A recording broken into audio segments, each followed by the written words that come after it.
মেরাজের রাত্রিতে আল্লাহ সাল্লাল্লাহু আলাইহি ওয়াসাল্লামকে স্বাগত জানানোর জন্য ফেরেশতাদের আদেশ করলেন, হে ফেরেশতাগণ, আজকে রাতে আমার তাসবিহ পড়া বন্ধ করে দাও, আমার হাম পড়া বন্ধ করো। আজকে রাতে আমার বাধ্যতা ত্যাগ করো। আজকে রাতে জান্নাতুল ফিরদৌসকে পোশাক ও অলংকার দ্বারা সজ্জিত করো। আমার এই বার্তাটি মিকাইলকে শুনিয়ে দাও, সে যেন রিজিকের চাবিকে নিজের হাত থেকে নামিয়ে দেয়। ইসরাফিলকে বলে দাও, সে কিছু সময়ের জন্য তার কাজকে বিরত রাখে। আজরাইলকে বলে দাও, সে যেন কিছু সময়ের জন্য রুহুকে কবজ করা থেকে হাত উঠিয়ে নেয়। জান্নাতের ফেরেশতা রেজওয়ানকে বলে দাও, জান্নাতকে সুসজ্জিত করতে মালিককে বলে দাও, সে যেন দোজখের দরজায় তালা লাগিয়ে দেয়। উন্মুক্ত রূপ যেগুলো বিচরণ করছে তাদেরকে বলে দাও রাস্তা থেকে যেন সরে দাঁড়ায়, আর তারা যেন সকলে জান্নাতের মহলের ছাদের উপর দাঁড়িয়ে থাকে। জান্নাতের ছাদের উপর এমনভাবে খাড়া হয়ে যাও যাতে করে এটি বোঝা যায় যে তোমরা জন্য অপেক্ষা করছো। থেকে মাগরিব পর্যন্ত যতগুলো কবর আছে তাদের কবর থেকে সাময়িক সময়ের জন্য তুলে নাও, আমার স্বাগত জানানোর জন্য তৈরি হয়ে যাও। আল্লাহু আকবার। হুকুমে চোখের পলকে সবকিছু পরিবর্তন হয়ে যায়। রাব্বুল আলামিনের হুকুম হল, হে জিব্রাইল, নিজের সাথে করে ৭০,০০০ ফেরেশতা নিয়ে যাও। আল্লাহ পাকের হুকুম শোনা মাত্র জিব্রাইল আলাইহিস সালাম জান্নাতে চলে গেলেন এবং একটি বাহনের ব্যবস্থা করলেন, যেটি আজ পর্যন্ত না কোনো শাহেনশার ভাগ্যে জুটেছে, আর না তো কেউ কোনোদিন চিন্তা করেছে বা কোনো মানব চক্ষু কোনোদিন দেখেছে। কেউ এই বাহনের সম্পর্কে চিন্তাও করতে পারেনি। আর সেই বাহনের নাম ছিল বরাক। তফসিরের রুহু হলে বর্ণনা রয়েছে, নবী করিম সাল্লাল্লাহু আলাইহি ওয়াসাল্লাম এর আগে বোরাক সম্পর্কে কোনো ধারণা ছিল না, এমনকি তিনি আরোহণও করেননি। মাহে রজবের ২৭ রাত, আকাশ সম্পূর্ণ পরিষ্কার, বাতাসে এক অদ্ভুত পরিবেশ, চারপাশে শুকরা। রাত্রি ধীরে ধীরে নিজের ইচ্ছে মতো তার গন্তব্যস্থলে অতিক্রম করে চলছে। নক্ষত্ররা নিজের ইচ্ছা মতো খুশিতে ঝলমল করছে। সম্পূর্ণ পৃথিবী নিস্তব্ধ, চুপচাপ হয়ে গিয়েছিল। এমন সময় একটি আসমানি দুনিয়ার দরজা খুলে গেল, আর ঠিক সেই সময় হযরত জিবরাইল আলাইহিস সালাম তার বিশাল নুরানি ফেরেশতা বাহিনী নিয়ে বোরাক সমেত সামনে উপস্থিত হলেন।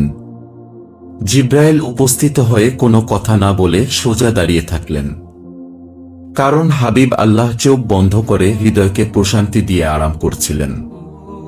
হযরত জিবরাইল আলাইহিস সালাম হাত বেঁধে দীর্ঘক্ষণ দাঁড়িয়েছিলেন, ভাবছেন যদি শব্দ করে তাকে জাগ্রত করি তাহলে হাবিব আল্লাহর সাথে বেয়াদবি হয়ে যাবে। তিনি চিন্তা করছিলেন রাসূল সাল্লাল্লাহু আলাইহি ওয়াসাল্লামকে তিনি জাগ্রত করবেন কিভাবে। আর ঠিক সেই সময় আল্লাহ থেকে হুকুম নাজিল হল, হে জিবরাইল, তুমি আমার মাহবুবের কদম মুবারকে চুমু দিয়ে দাও, যাতে করে তোমার মুখের ঠান্ডা স্পর্শে আমার মাহবুবের চোখ খুলে যায়। আল্লাহু আকবার। তারপর জিবরাইল আলাইহিস সালাম এগিয়ে গেলেন এবং নিজের ঠোঁট রাসূল পাক মুবারকে স্পর্শ করলেন। এই দৃশ্য কতই না সুন্দর ছিল। যখন জিবরাইল আলাইহিস সালাম মুহাম্মদ মুস্তাফা সাল্লাল্লাহু আলাইহি ওয়াসাল্লামের কদমে চুমু দিলেন, হযরত জিবরাইল আলাইহিস সালামের ঠোঁটের স্পর্শ পেয়ে নবী মুহাম্মদ জাগ্রত হলেন আর বললেন, হে জিবরাইল, কি মনে করে এসেছ? তখন জিবরাইল আলাইহিস সালাম বললেন, আল্লাহ, ইয়া হাবিব আল্লাহ, আল্লাহর আমিনের নেকগুলো হুকুম নিয়ে আজ আপনার কাছে হাজির হয়েছি। ইয়া রাসূলুল্লাহ, আপনি দেখতে পাচ্ছেন আমার পেছনে বিশাল নুরানি ফেরেশতাদের বাহিনী আপনার সাক্ষাৎ করার জন্য উদ্বিগ্ন হয়ে পড়েছেন। আপনি আপনার তাশরিফ নিয়ে চলুন। এই জমিন থেকে আসমান পর্যন্ত সমস্ত মাখলুকাত অধীর অপেক্ষায় হাত বেঁধে দাঁড়িয়ে আছে, শুধুমাত্র আপনাকে এক নজর দেখার জন্য, স্বাগত জানানোর জন্য তারা অপেক্ষমান। আর এই কথাটি বর্ণনা করা আছে। তারপর সফরের জন্য প্রস্তুতি নিতে শুরু করলেন। আর এমনই সময় হযরত জিবরাইল সালাম রাসূল সাল্লাল্লাহু আলাইহি ওয়াসাল্লামের শরীরকে কুদরতি হাত দিয়ে দুভাগে বিভক্ত করলেন, ভেতরটা ধুয়ে পরিষ্কার করে দিলেন। আমার কাছে ফেরেশতা আসলো এবং আমার বুক দুই ভাগে বিভক্ত করল।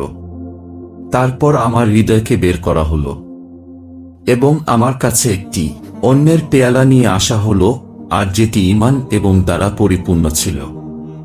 তারপর আমার হৃদয়কে সেটির দ্বারা ধৌত করা হলো এবং যার ফলে আমার হৃদয় ঈমান এবং হিকমতে পরিপূর্ণ হয়ে গেল, এবং তারপর সেটিকে তার নিজস্ব স্থানে আগের ন্যায় বসিয়ে দেওয়া হলো।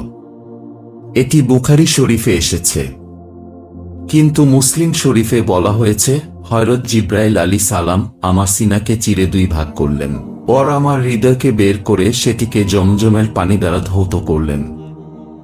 পরবর্তীতে সেটিকে আবার তার নিজস্ব স্থানে রেখে বন্ধ করে দিলেন। উল্লেখ আছে হযরত ইব্রাহিম আলাইহিস সালাম বলেন, এর হৃদয় সমস্ত রকম জিনিস থেকে পবিত্র, যার দুটো চোখ আছে তারা এটা দেখে থাকে, যার দুটো কান আছে তারা এটা শুনে থাকে। রাসূলের হৃদয়কে বের করে ধুয়ে পরিষ্কার করাতে অনেক শিক্ষা লুকিয়ে আছে, যার মধ্যে একটি হিকমত এইরকম যে এটি করার ফলে কিছু ঈশ্বরিক শক্তি যুক্ত হয়ে যায় এবং যাতে করে করতে কোনো সমস্যা না হয়। আল্লাহর রাসূলকে আধ্যাত্মিকতার চূড়ান্ত লেভেলে পৌঁছানোর জন্য এক বিশেষ প্রস্তুতি হচ্ছে এটি। এরপর মাথা মোবারকে নুরানি পাগড়ি বাঁধা হলো। বলেন সবে মেরাজে হুজুরে আকরাম সাল্লাল্লাহু আলাইহি ওয়াসাল্লামের মাথা মোবারকে যে ইমামা শরীফ পরানো হয়েছিল, সেই ইমামা বা পাগড়িকে হযরত সালামের জন্মের থেকেও ৭,০০০ বছর আগে তৈরি করা হয়েছিল। ৪০,০০০ দুরানি ফেরেশতা এর সম্মান এবং দেখভাল করার জন্য চারপাশে দাঁড়িয়ে থাকত। জিবরাইল নূরের একটি চাদর পরালেন।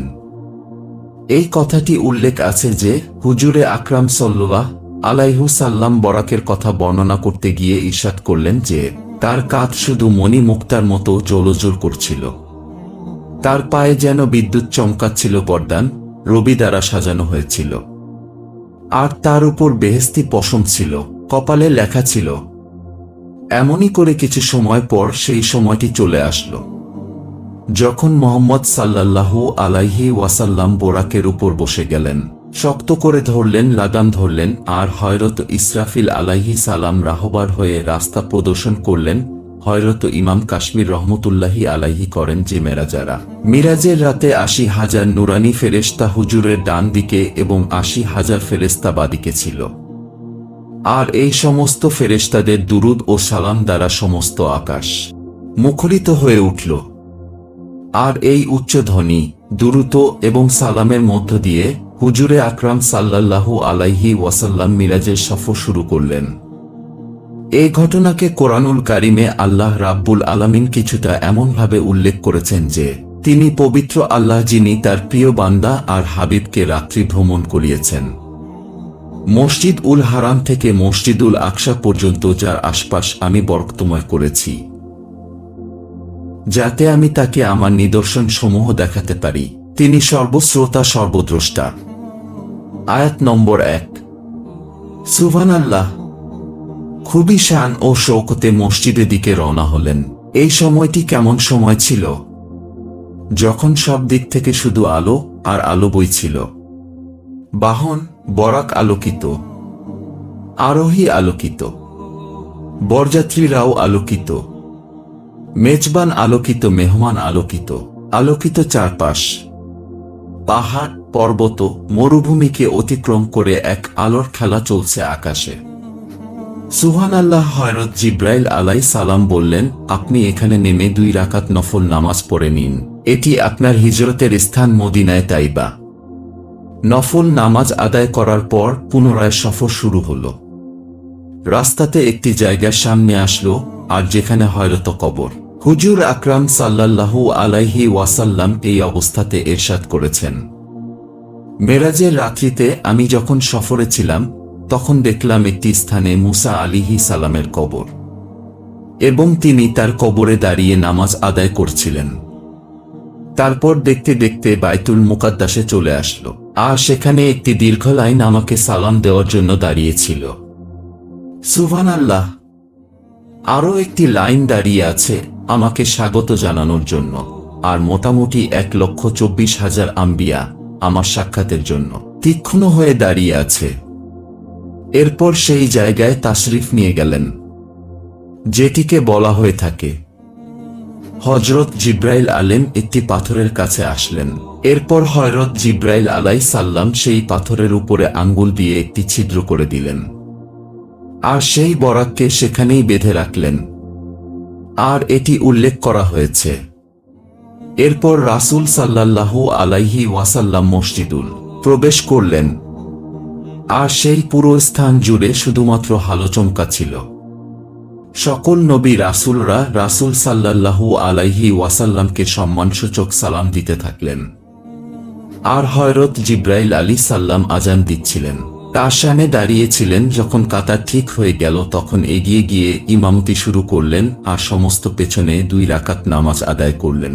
এই নামাজ আদায় করার পর আনুষ্ঠানিকভাবে এই উপাধি পেয়ে গেলেন।